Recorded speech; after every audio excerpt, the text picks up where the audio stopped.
હવે આગલી કથામાં આ આખું જે પૂર્વ કથા બધી જે કહેવાની હતી એ કહેવાઈ ગઈ.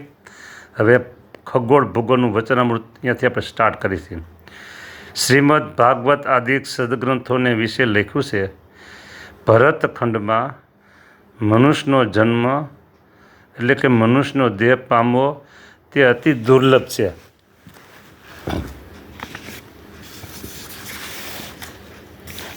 સાથે આપણે હરિલીલામૃતની પંક્તિઓ પણ લેતા જઈશું.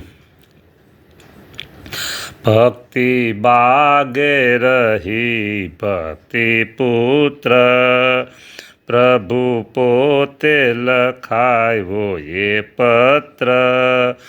હરમાના તરુ તળે બેસી, લખાવી વાત આયુપદેશી. ભરતખંડમાં માનવ દેહ, મળવો અતિ દુર્લભ તેહ. દેહ ચિંતામણી સમયે છે, ઇન્દ્ર આદિક એને ઈચ્છે છે. જો ચિંતામણી તુલ્ય આ દેહ ગીણો છે. દેહને ઇન્દ્રાદિક દેવતા પણ ઈચ્છે છે. લખ્યું છે કે દેહ ચિંતામણી સમ એ છે, ઇન્દ્ર આદિક એને ઈચ્છે છે. સુખ જે પંચ વિષયો તણા, તે તો સ્વર્ગ આદિકમાં છે ઘણા. વળી આયુષ્ય તો દેવતાનું, ઘણું લાંબુ છે તે નથી છાનું. હા, જે દેહને ઇન્દ્રાદિક દેવતા ઈચ્છે છે, તે દેવતાને વિષય વૈભવ વિલાસ ને આયુષ તે તો મનુષ્યના થકી ઘણા અધિક છે, પણ ત્યાં મોક્ષનું સાધન થતું નથી. મોક્ષનું સાધન તો ભરતખંડને વિશે મનુષ્ય દેહ પામ્યા થકી થાય છે.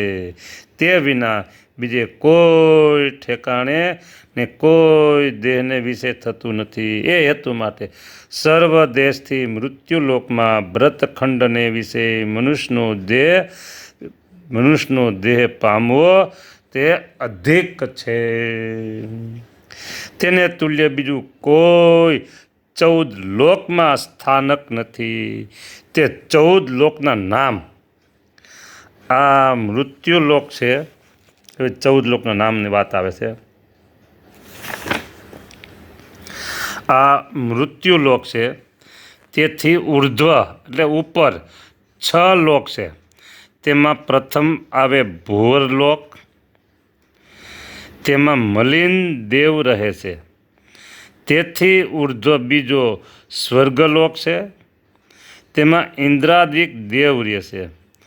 તેથી ઉર્ધ્વ ત્રીજો મહરલોક છે, તેમાં અર્યમાદિ પિતૃદેવ રહે છે. તેથી ઉર્ધ્વ ચોથો જનલોક છે. તેથી ઉર્ધ્વ પાંચમો તપલોક છે. એ 2 લોકમાં ભૃગ્વાદિ ઋષિ રહે છે. તેથી ઉર્ધ્વ છઠ્ઠો સત્યલોક છે. જો 6 અને આપણે અત્યારે જ્યાં બેઠા છે ને એ 7 થઈ ગયા અને 7 નીચે આવશે. બરાબર.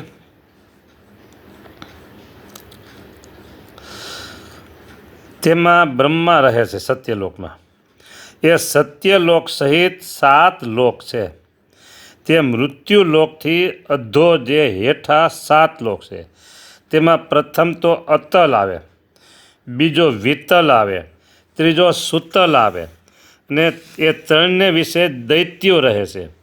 તેથી હેઠો તળાતળ છે, બીજો મહાતળ છે, અને ત્રીજો રસાતળ છે. એ 3માં નિશાચર રહે છે. અને 6 અને હેઠા કહ્યા તેથી હેઠો 7મો પાતાળ છે. આ 7 પાતાળમાં સર્પ રહે છે. એ 7 લોક તે મૃત્યુલોકથી હેઠા છે, તે સહિત સર્વ થઈને 14 લોક થાય છે. લ્યો આ 14 લોક બ્રહ્માંડ થયું.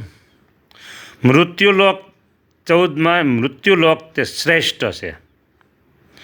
તે મૃત્યુલોકના 7 દ્વીપ છે.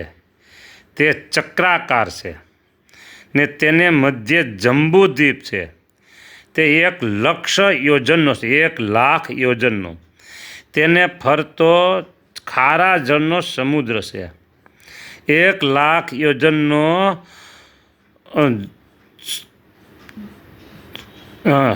જે મધ્ય જંબુદ્વીપ છે તે 1,00,000 યોજનનો છે. 1,00,000 યોજન, 1 યોજન એટલે 4 ગાઉ. 4 ગાઉ બરાબર 12 કિલોમીટર. બરાબર. હવે 12 કિલોમીટર એને ગુણ્યા 1,00,000 તે બરાબર 1,00,000 યોજન. હવે આ બધું થોડુંક તમે શ્રદ્ધા રાખીને સાંભળશો ને તો હમણાં નકર તમારે કંટાળો આવે. એ વાત એવી છે, સાંભળજો. તેને ફરતો ખારા જળનો સમુદ્ર છે. 1,00,000 યોજન જંબુદ્વીપ. એ જંબુદ્વીપને ફરતો એક ખારા જળનો સમુદ્ર છે. એ તે 1,00,000 યોજનનો છે એ સમુદ્ર. એટલે એનું માપ હોતે આપી દીધું આમાં. તે જે વિજ્ઞાન નહોતું પણ જ્ઞાન હતું. હા. બીજો પ્લક્ષ નામે દ્વીપ છે. આપણે અત્યારે જંબુ દ્વીપમાં છે. આપણે જંબુ દ્વીપે ભારતખંડે શુક્લ તીર્થે ફલાણો પક્ષે આવે છે ને મહાપૂજામાં મંત્ર બોલે.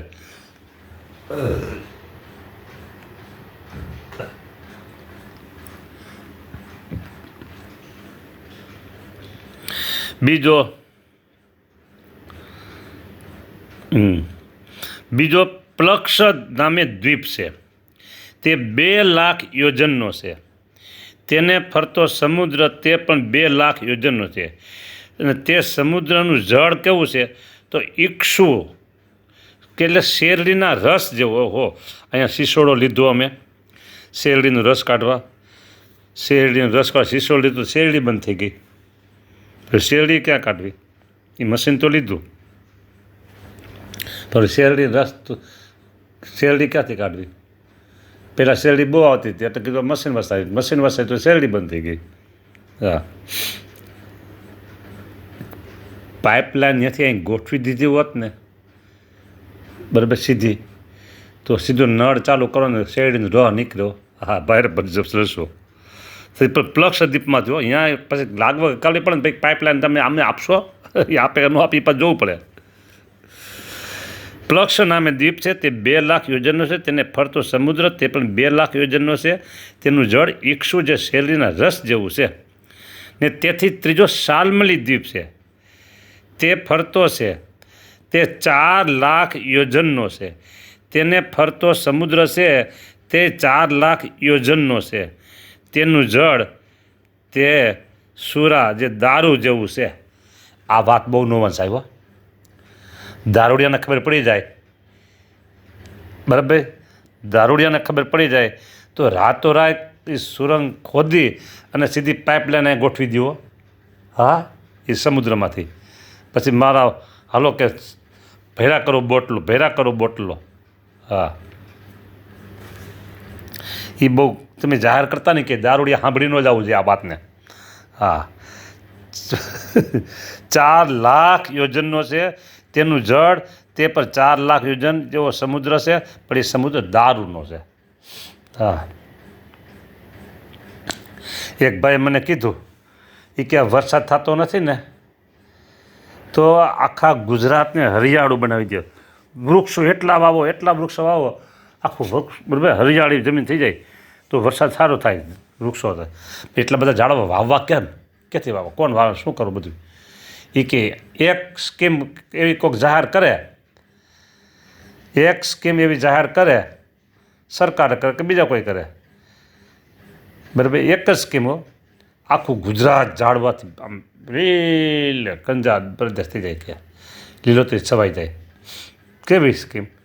એ કે એક ઝાડું વાવે એટલે એક બોટલ ફ્રી. દારૂડિયા મંડી પડે વાવવો, જે તે વિસ્તારમાં બધી ઝાડવા વાવી દે કે એક બોટલ તો મળે. એમ આખું ગુજરાત ઝાડવાથી ભરપૂર થઈ જાય. હા, તો આ વાત દારૂડિયાને ન કહેવાય, નકર એ પાછા સ્કીમ મગાવે ક્યાંકથી. તેથી ચોથો કુશદ્વીપ છે તે ફરતો છે ને તે 8 લાખ યોજનનો છે. તેને તેવડો ફરતો સમુદ્ર છે ને તેનું જળ ઘૃત જે ઘી તે જેવું છે. હા હા હા, આ પાઇપલાઇન ન ગોઠે શિયાળામાં શું થાય? પાઇપલાઇન ગોઠવી શિયાળામાં શું થાય કે? પણ એમાં એક છે, પાઇપલાઇન ગોઠવાય પણ ઉનાળા પૂરતી ગોઠવાય, અને ઉનાળા પૂરતી ગોઠવે ને એટલી ધોમ શું કહેવાય ધોધમાર પાઇપ ગોઠવું હોય, બરાબર. પછી 8 મહિના સ્ટોક થઈ જાય, ડબ્બા ભરી લેવાય, મોટા મોટા ટાંકા ભરી લેવાય ઘીના. મફતમાં માટે શું વાંધો, બરાબર, કાંઈ ટેક્સ નહીં. એટલે મોટા મોટા ટાંકા ભરી લેવાય, જમીનમાં ટાંકા કરે, ઓલા ટાંકા કરે, એ 4 મહિના ઉનાળામાં ભલે ને એટલે ગરમી ન કરવું પડે, સીધું ધોધ છૂટે હો ઘીનો. સમુદ્ર છે એટલે, અને તેનો ટેક્સ લાગે તો ભરી દેવાય, જે હોય તે. બીજું શું તેની સરકારને. પણ ઘીનો પ્રશ્ન સોલ્વ થઈ જાય, અને ચોખ્ખું ઘી પાછું, હા, ભેળસેળવાળું નહીં આવે, વિધાઉટ કેમિકલ. હા, એટલે આ ઘીનો સમુદ્ર છે 8 લાખ યોજનનો છે, વિચાર કરો. અને તેથી 5મો ક્રૌંચ દ્વીપ છે, 5મો ક્રૌંચ દ્વીપ. હો, હા,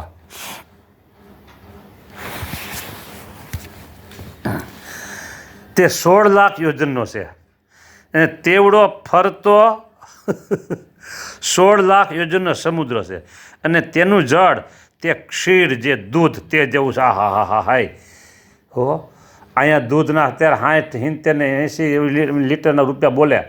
અને જો એ આપણે વાત કરી સરકારને કે એક મોટી એવી આમ નર્મદાના પાણીને કેમ પાઇપલાઇન નાખી, એવી એક પાઇપલાઇન નાખી દો ને ગુજરાતમાં, તો પછી એ બધાને હો પાવલે લીટર દૂધ, ધોધમાર ચારે બાજુ દૂધ. પછી શું હે? હા, પાવલે લીટર દૂધ, 25 પૈસા પાવલું, એટલે 25 પૈસા લીટર દૂધ.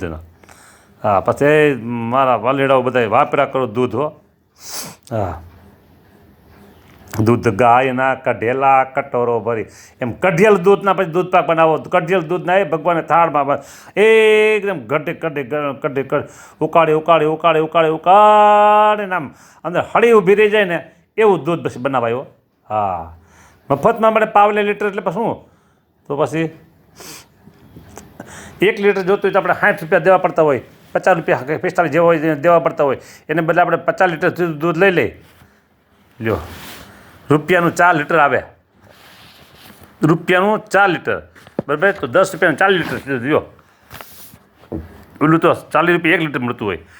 હા, આ કરવા જેવું છે. આપણે કોકને સલાહ દેશું કે ભાઈ આ તમે પાઇપલાઇનની વ્યવસ્થા કરો, કાંઈક એન્જિનિયરને કહેશું.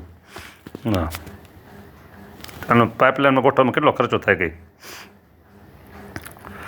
એટલે આ દૂધનો. હા, તેથી 6થો શાકદ્વીપ છે તે 32 લાખ યોજનનો છે. તેને ફરતો સમુદ્ર છે તે તેવડો જેના જેવડો છે. તેનું જળ તે દધી મંદોળ, તે દહીં તેના ઘોળવા જેવું છે. હાય મજા આવે જો.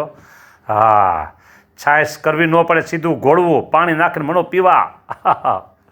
લ્યો, ઘોળવું સીધું દહીં. હા હા, જલસા છે બધી. જો હવે આ બધું એક પાઇપલાઇનને ગોઠવી દઈને તો મનુષ્ય જન્મને ભારે મજા આવે ખાવા પીવાની બધી.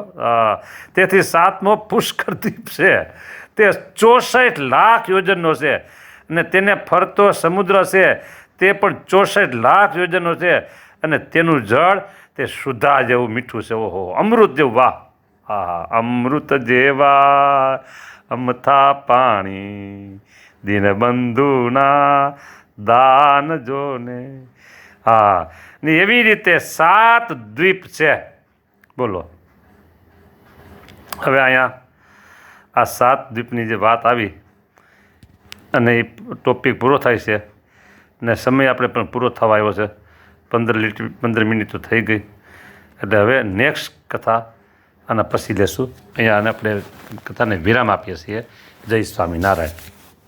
જય સ્વામિનારાયણ.